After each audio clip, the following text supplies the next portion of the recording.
ঠাকুর বলছেন, যাবৎ বাঁচি তাবৎ শিখি, অর্থাৎ যতক্ষণ আমরা বাঁচব ততক্ষণই আমাদের শেখার জিনিস আছে, বা যে কোনো কিছু শিখতে শিখতেই আমরা বাঁচব।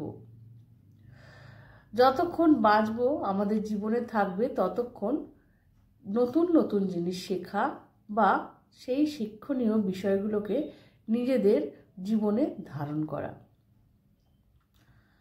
শিখতে গেলে অর্থাৎ সেই জিনিসটা আমার মধ্যে নেই, তাই নতুন সেই জিনিস আমার জন্য। সেই জিনিসটা শিখতে গেলে আমার মধ্যে থাকা অহংকার, ক্রোধ, লোভ, লালসা, এই সমস্ত বস্তুগুলো আস্তে আস্তে আমাদের মধ্যে থেকে বিয়োগ করতে হবে বা আস্তে আস্তে বাদ দিয়ে দিতে হবে। মুখে বলাটা খুবই সহজ, কিন্তু এটা কাজে কলমে করা অনেক বেশি কঠিন।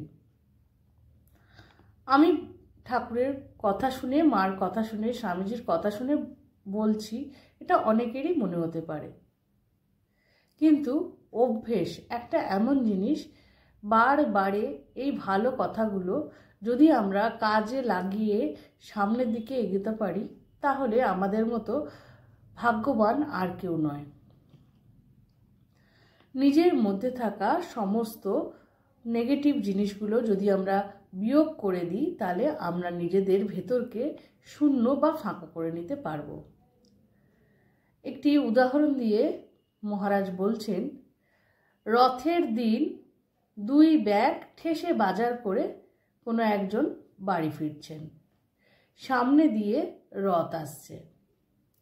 অগত্যা 2 হাতে তার বাজারে ঠাসা ব্যাগ, কিন্তু ভদ্রলোকের মনে হলো, আমার যদি রথের দড়িটা ধরে টানতে পারতাম। এক্ষেত্রে কিন্তু মনে হলে হবে না, আমাদের কাজে করতে হবে।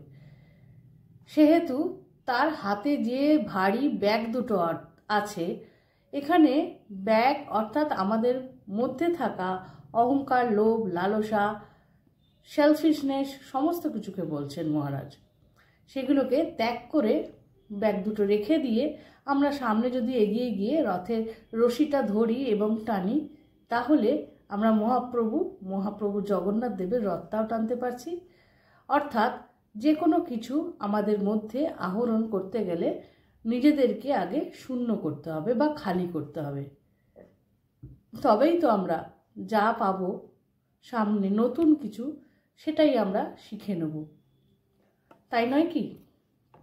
এইভাবেই আমরা যদি নিজেদের মধ্যে জ্ঞান বা যে কোনো নতুন কিছু শিখতে চাই, নিজেদের মধ্যেকার ভর্তি জিনিসগুলো খালি করতে হবে, তাহলেই আমাদের মধ্যে চলে আসবে ভালো জিনিস, পজিটিভ জিনিস, যেটা আমাদের উন্নত জীবন গঠনে অনেক ক্ষেত্রে সাহায্য করবে। আমরা যে কোনো কথাই বলি না কেন, ঠাকুর, মা, স্বামীজি অত বছর আগে আমাদের এই কথাগুলোই বলে গেছেন। তাদের কথাগুলো সময় উপযোগী, তাই তো বারংবার মহারাজরা আমাদের মনে করিয়ে দেন তাদের ওই অমৃত বাণীগুলো আমাদের সামনে তুলে ধরে। আশা করি ছোট্ট ভিডিওটি ভালো লেগেছে। ভালো লাগলে সঙ্গে থাকবেন। শ্রী শ্রী ঠাকুর, মা, স্বামীজি, আমার গুরু মহারাজ এবং অন্যান্য মহারাজদের শ্রীচরণে শত কোটি প্রণাম নিবেদন করি।